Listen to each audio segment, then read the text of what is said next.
The start of the Overwatch League Season 3 is fast approaching, and there are questions in the air. Chief among those is how teams who have completely restructured, like the Toronto Defiant, are going to perform.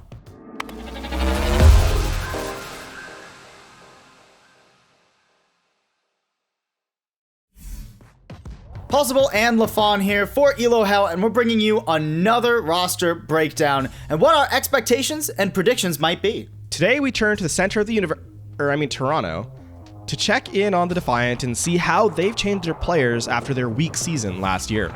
And change they have. Aside from players Roki and Mangachu, who are both now on two-way contracts for Academy Team Montreal Rebellion, and Logix, as well as analyst Baroy, the Defiant are fielding an entirely different roster from top to bottom. And if nothing else, lafon, this new roster has some serious name recognition.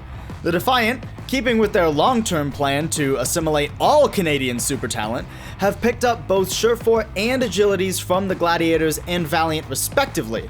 Also coming in from the Valiant alongside Agilities is one of the top flex supports in the league, Kariv. Add to that possibly the most famous bench boy from Season 2 in Nevix, previously of the San Francisco Shock, as well as Kellex from the Boston Uprising, and you have a roster with a ton of LAN experience. Rounding out the remaining role of main tank is Beast, formerly Beast Halo, who was most recently on Fusion University during that team's run of dominance in North American contenders. I'd say don't let the flash stun you though, because at least for me, there are more questions than answers when we take a closer look at this lineup. Alright, lafon, I'm gonna stop you right there for just a moment, because for once it's me with the unpopular opinion here, not you. I think this roster has been criminally underrated by several analysts, and I can hardly figure out why. There's a lot of veteran star-studded talent on this roster, and they've got a real shot to be competitive at the start of the season. The way I see it, they have at least one star in every duo, starting with their DPS rotation, for example. Although yes, Agilities seemed to struggle throughout the 2019 season a bit, a lot of that was Goat's meta, and his Brigitte, while frankly atrocious, will not plague him ever again, as we are now in role lock with 222. Meanwhile, you've got one of the strongest DPS players in the game of Overwatch in Surefour, and if he ever has an off day, sub in Mr. Logix and thank his consistent strength. Okay, and the supports and tanks? Well, for tanks, they have Nevix, and we all heard the Shock players and staff praise him endlessly last season, with playoffs MVP Choi Hyobin even saying he wouldn't have got where he was without Nevix's presence.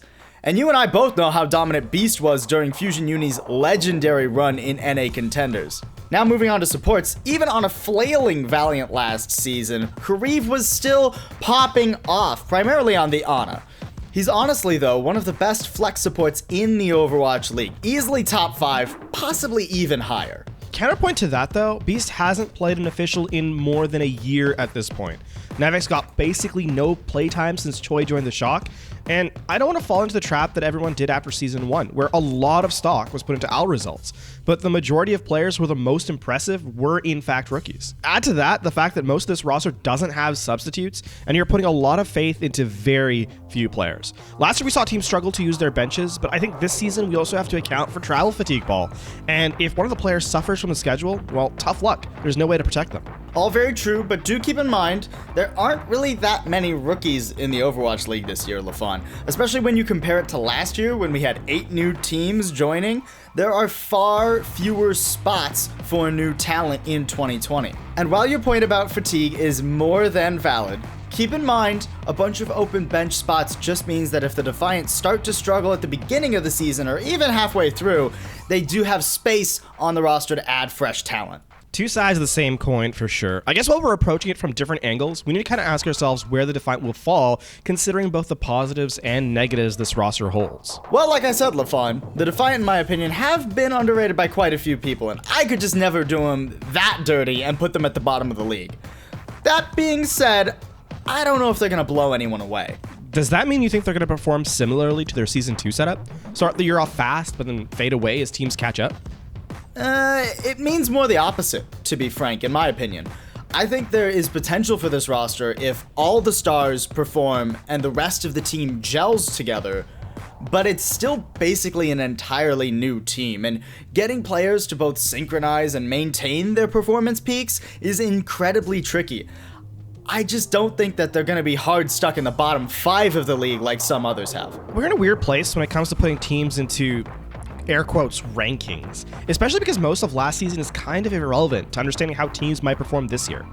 Most of Season 2 was played with GOATs, and Overwatch as a game has fundamentally changed since then. And with half the league blowing up their roster, as you kind of highlighted, I don't really have a measuring stick to place the Defiant alongside. I don't think they're going to challenge your Reigns and your Shocks, but I don't think they're going to be worse in the league either.